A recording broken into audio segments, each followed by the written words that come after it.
जय श्री कृष्ण।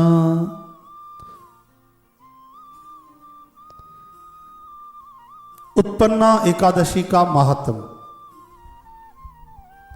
धर्मराज युधिष्ठिर महाराज पूछते हैं, भगवान पुण्यमयी एकादशी तिथि कैसे उत्पन्न हुई, इस संसार में क्यों पवित्र मानी गई और देवताओं को कैसे प्रिय हुई। तब हमारे श्री कृष्ण चंद मुरली मुकंद आनंद कंद नंद नंद चंद कहते हैं, हे कुंती नंदन, प्राचीन समय की बात है। सत्य युग में मुर नाम का एक दानव रहता था। वह बड़ा ही अद्भुत, बड़ा रौद्र और सभी देवताओं के लिए भयंकर था। काल रूपधारी दुरात्मा देवराज इंद्र को भी जीत लिया था। फिर उसने सभी देवताओं को परास्त किया। देवता स्वर्ग से निकाले जा चुके थे, शंकित भयभीत होकर पृथ्वी पर घूमा करते थे। एक दिन सब देवता महादेव भगवान जी के पास गए। वहां इंद्र ने भगवान शिव के आगे सारा दुखड़ा बताया कि हे महेश्वर, ये देवता स्वर्ग लोक से भ्रष्ट होकर पृथ्वी पर विचर रहे हैं, क्या यही इनकी शोभा है?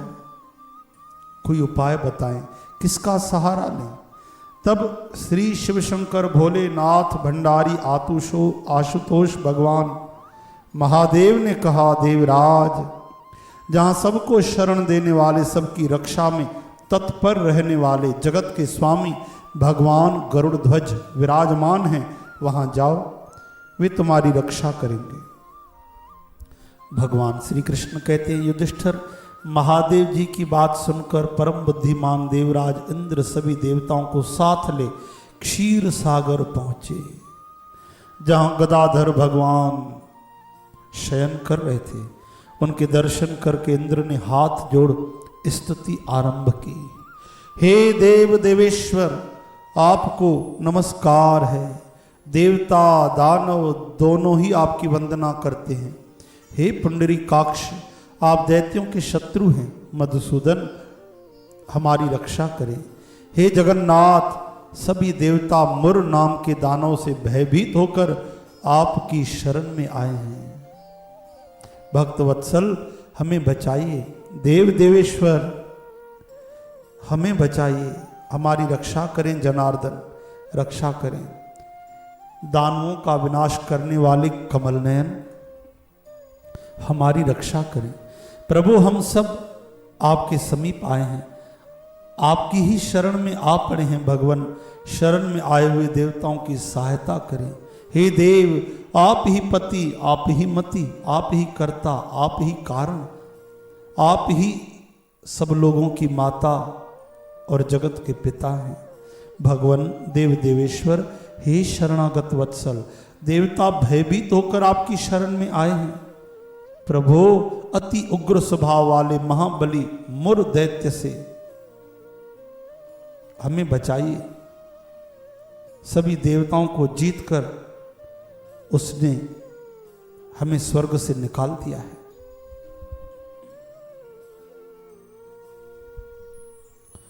इंद्र की बात सुनकर भगवान श्री विष्णु बोले, देवराज, वह दानव कैसा है, उसका रूप और बल कैसा है, तथा उस दुष्ट के रहने का स्थान कहाँ है? इंद्र बोले, देवेश्वर, पूर्व काल में ब्रह्मा जी के वंश में ताल जंग नाम का एक महान असुर उत्पन्न हुआ, बड़ा भयंकर। उसी का बेटा मुर दानव के नाम से विख्यात हुआ। अत्यंत उकट, महापराक्रमी, देवताओं के लिए भी भयंकर। चंद्रावती नाम से प्रसिद्ध एक नगरी है, उसी में जगह बनाकर वो निवास करता है। उस दैत्य ने सभी देवताओं को हराकर स्वर्गलोक से बाहर कर दिया है। हे प्रभु, उसने एक दूसरे ही इंद्र को स्वर्ग के सिंहासन पर बिठाया है। इतना ही नहीं, अग्नि, चंद्रमा, सूर्य, वायु और वरुण, झूलेलाल महाराज, उसने दूसरे ही बनाए हैं। हे जनार्दन, मैं सच्ची बात बता रहा हूं, उसने सब कोई दूसरे ही कर लिए हैं। देवताओं को तो उसने हर स्थान से वंचित कर दिया है। इंद्र का कथन सुनकर भगवान जनार्दन को बड़ा क्रोध हुआ। देवताओं को साथ लेकर चंद्रावती पुरी में गए। देवताओं ने देखा दैत्य राज बारंबार गर्जना कर रहा है। उससे हारकर सभी देवता दसों दिशाओं में भाग रहे हैं। वह दानव भगवान श्री विष्णु को देखकर कहने लगा, खड़ा रह, खड़ा रह।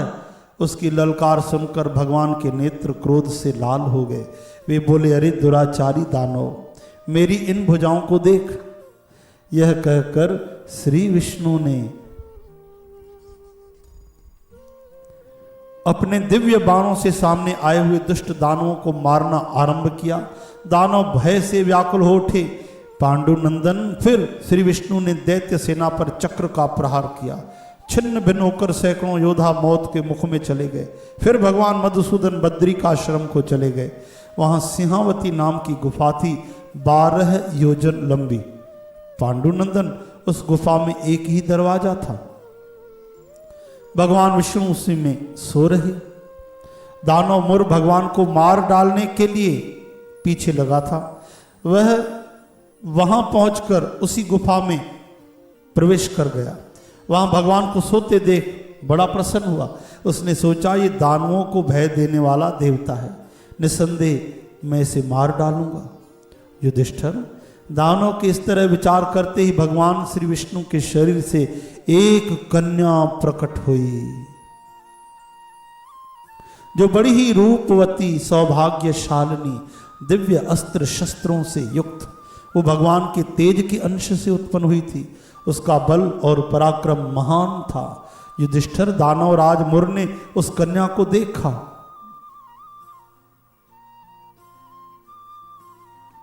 कन्या ने युद्ध का विचार करके दानव के साथ युद्ध के लिए याचना की।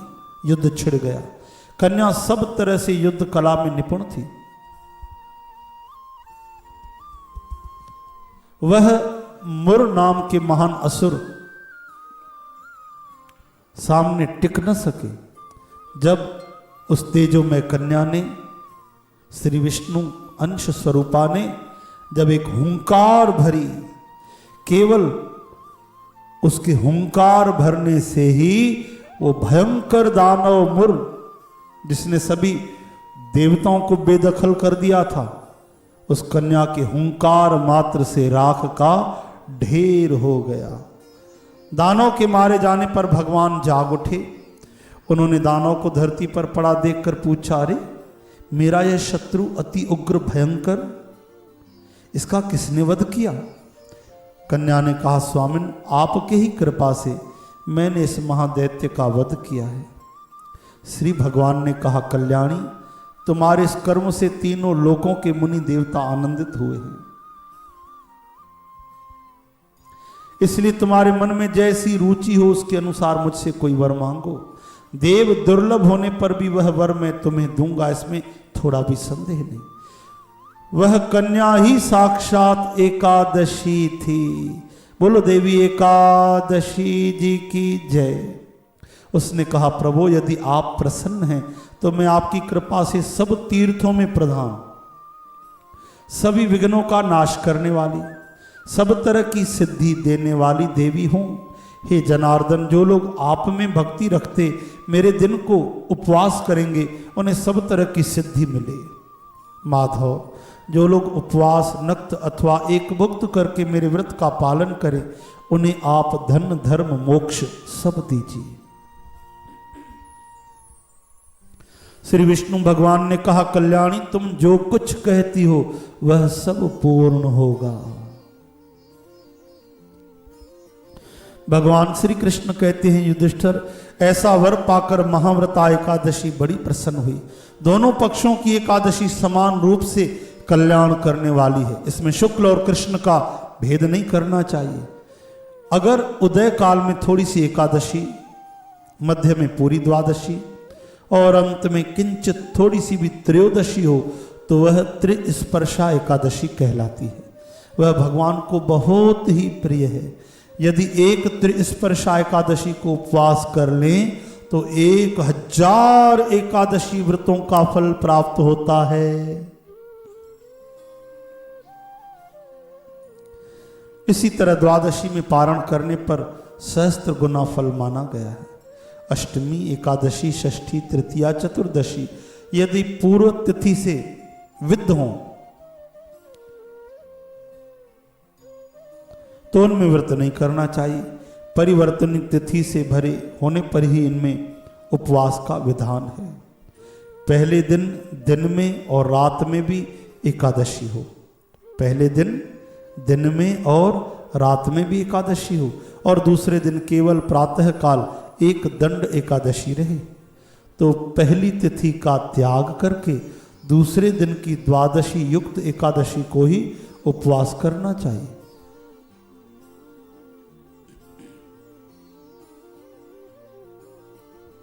यह विधि मैंने दोनों पक्षों की एकादशी के लिए बताई है।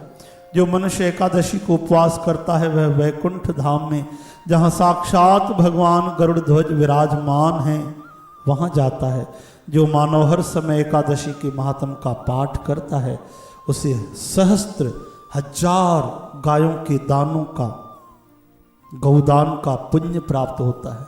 जो दिन या रात में भक्ति में भरकर इस महात्म का केवल श्रवण ही कर लेते हैं वे निस्संदेह ब्रह्म हत्या आदि महापापों से मुक्त हो जाते हैं, क्योंकि एकादशी के समान पाप नाश करने वाला व्रत दूसरा कोई भी नहीं, कोई भी नहीं।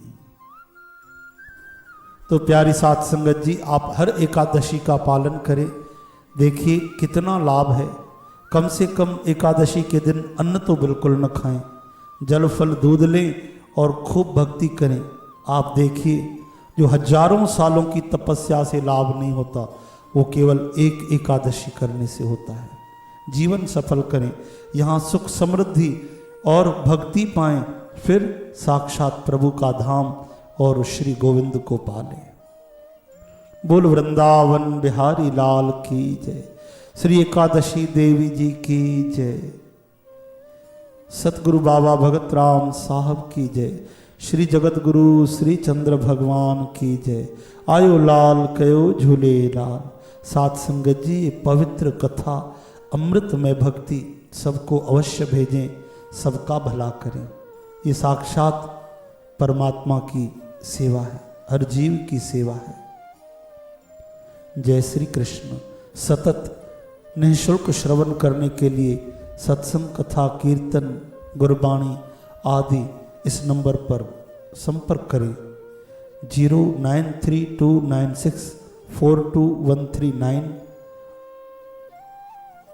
धन्यवाद। जय श्री कृष्ण, जय श्री कृष्ण।